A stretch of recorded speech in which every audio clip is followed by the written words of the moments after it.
This is a guest essay by Matt Field, who writes the newsletter, That Jew.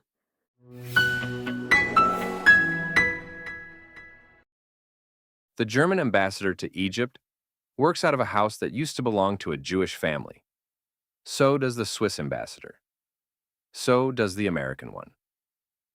The homes were confiscated in 1956 when the Egyptian government declared, in a proclamation read aloud from the minarets of Cairo and Alexandria, that all Jews were Zionists and enemies of the state. The families were given one suitcase. They signed documents donating everything else to the government. Then they left. The houses are still there, the families are not. This is where the argument about Israel begins, not in Europe, but here. There is a story told about Israel with remarkable confidence in universities, at the United Nations, in the opinion sections of newspapers that should know better. The story goes like this. European Jews, traumatized by European persecution, arrived in a land populated by indigenous Arabs and established by force a settler state. European guilt, European migration, European power, colonialism wearing a Star of David. The story requires you to ignore the majority of Israelis. Mizrahi Jews, those whose ancestry traces to Iraq, Iran, Yemen, Egypt, Morocco, Libya, Syria, Tunisia, Algeria, and Lebanon, constitute the largest demographic bloc in Israel's Jewish population, somewhere between 45 and 61%, depending on how intermarriage and self-identification are counted. No serious demographer disputes the basic fact.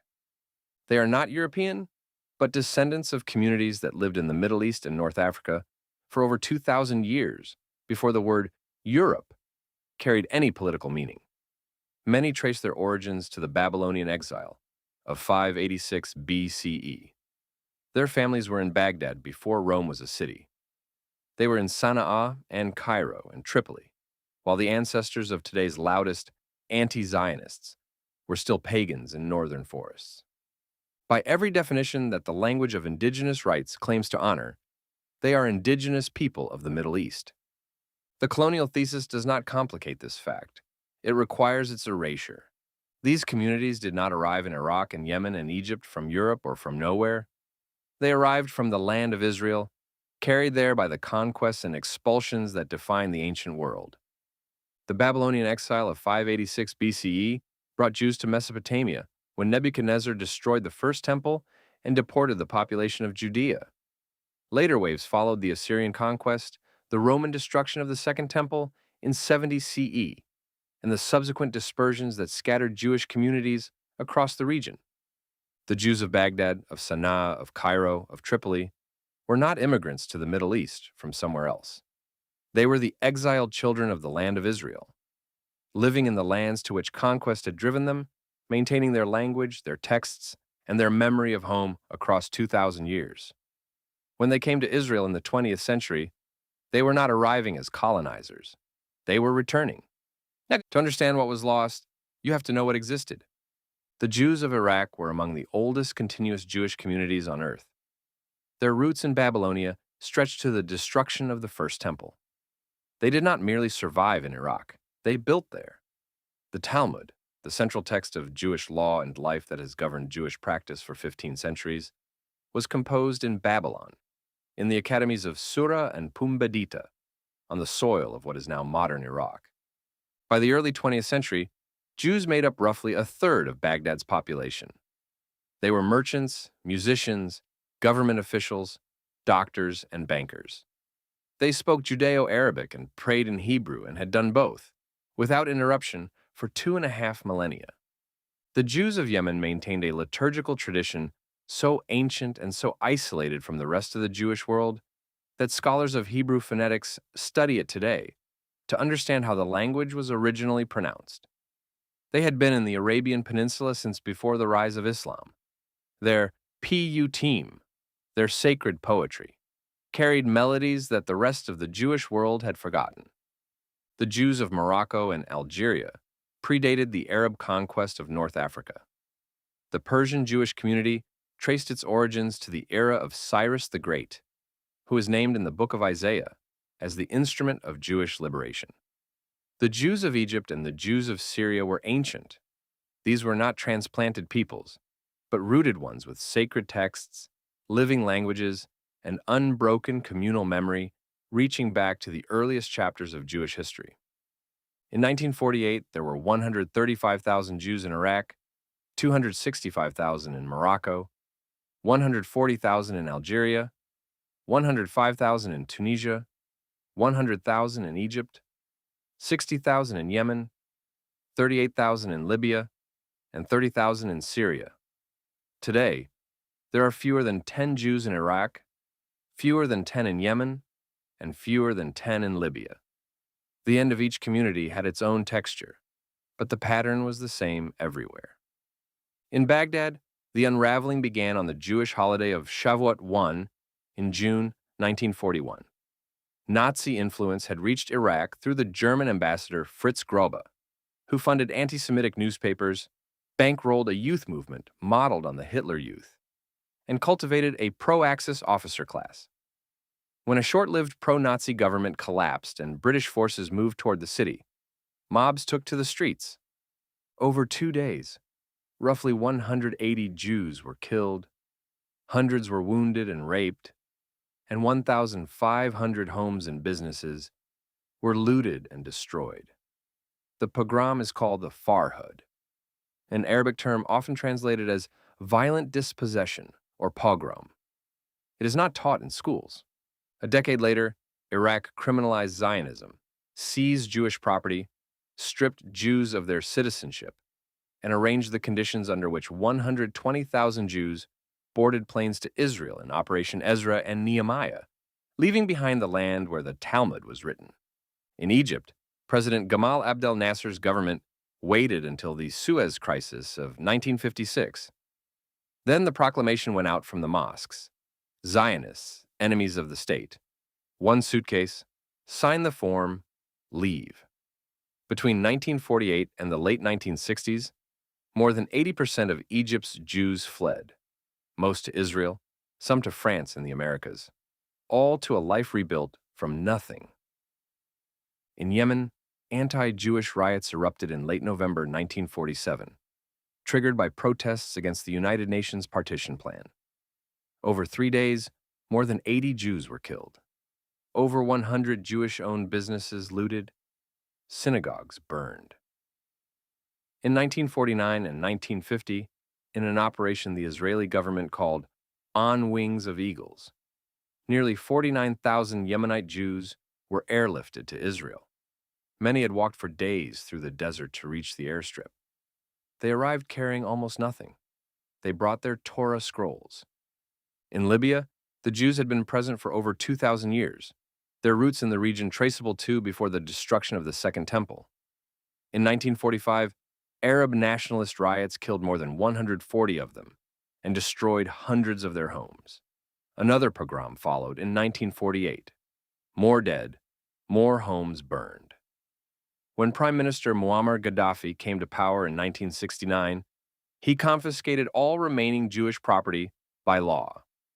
By 1970, the government declared Libya free of Jews. 2,000 years of Jewish presence ended by decree. The same pattern completed itself across Morocco, Algeria, Tunisia, Syria, Lebanon, and Iran, sometimes through mob violence, sometimes through bureaucratic suffocation. Property laws required Muslim business partners, passports were withheld, citizenship was stripped, and bank accounts were frozen.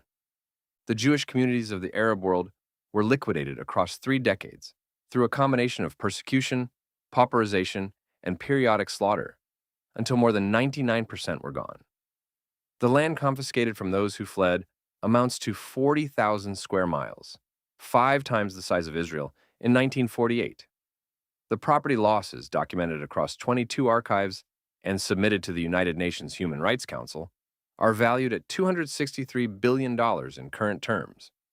There is no UN agency for these refugees, no annual day of mourning recognized by the UN General Assembly, no special rapporteur, no international fund, no permanent refugee population maintained across generations as a political instrument. The word Nakba, meaning catastrophe in Arabic, and referring to the 1948 displacement and dispossession of over 700,000 Palestinians during the First Arab-Israeli War, is not applied to them, though by every measurable standard, what happened to nearly 1 million Jews across the Arab world was a larger, more total, and more deliberately engineered displacement than the Palestinian exodus to which that word is exclusively applied. The silence is not an oversight. Oversights get corrected when you point them out.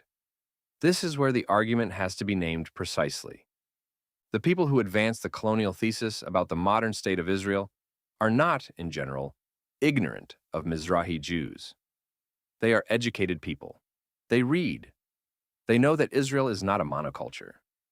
The problem is not that they lack information. The problem is that the information does not serve the argument, so the information is not used. The colonial framing is load-bearing. Remove it, and the entire ideological structure collapses. Acknowledge that the majority of Israelis descend from communities expelled from Arab lands. And you must also acknowledge that Arab states conducted ethnic cleansing against their Jewish populations. Acknowledge that, and you cannot sustain the clean binary of indigenous Arabs against colonial Europeans. Acknowledge that, and the people demanding the dismantling of Israel as an act of decolonization are demanding that the refugees of Arab ethnic cleansing surrender the one place that took them in. The Mizrahi Jews do not complicate this argument. They end it, so they are disappeared, not through a conspiracy, but through a habit of selective attention so consistent and so convenient that it functions as policy. They are the people the argument needs not to exist. And for the most part, in the discourse that shapes how much of the world talks about Israel, they don't. The erasure is not ignorance, it is maintenance. Israel is a country whose majority population descended from Jews expelled from the Arab world. Those Jews came from communities that predated Islam, that built the Talmud on Babylonian soil, that maintained ancient Hebrew liturgy in Yemeni mountains, that had been part of the fabric of Cairo and Baghdad and Tripoli for longer than most modern nations have existed. They were dispossessed by Arab nationalism, stripped of citizenship and property, forced onto planes and into transit camps, and into a new country that was the only country that would have them. They are not colonizers of the Middle East. They are its expelled children, returned. And those Arab states bear direct responsibility for the demographic reality they then spent decades condemning. Nearly 900,000 Jews left Iraq, Yemen, Egypt, Libya, Morocco, Algeria, Tunisia, and Syria, driven by persecution, pogrom, and state-sponsored dispossession. Some left under direct expulsion order. Others left because staying had been made impossible. The distinction matters less than the result. They are gone, their property was taken. And not one Arab state has ever offered to keep them, protect them, or compensate them for what was taken. Some 650,000 went to Israel, because Israel was the only country that would receive them without conditions. The rest went to France and the Americas. They expelled the Jews, closed every door behind them, and then condemned where those Jews ended up. The population that the colonial thesis calls a European imposition was built, in its majority, by refugees the Arab world itself created. The indictment and its cause are the same people. The conflict has competing claims. They deserve honest accounting, and that accounting cannot begin until all the people are on the table. The people who built the colonial thesis around Israel knew or should have known all of this. They constructed the argument anyway. They invoked indigenous rights while erasing the most indigenous Jews on earth.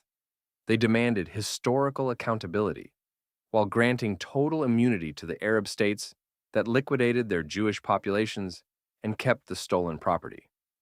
They called Israel a European project, while ignoring the Yemeni Jews who walked through the desert carrying Torah scrolls to reach a plane to Israel. You cannot make that argument in good faith. You can only make it by deciding in advance that certain people do not count. The Mizrahi Jews count. They were there when the argument was being built against them. They were there when the world decided not to notice. They are there now. The majority of the people in the Jewish state, the expelled children of the Arab world, home. No thesis survives that. Only the decision to keep pretending it doesn't exist.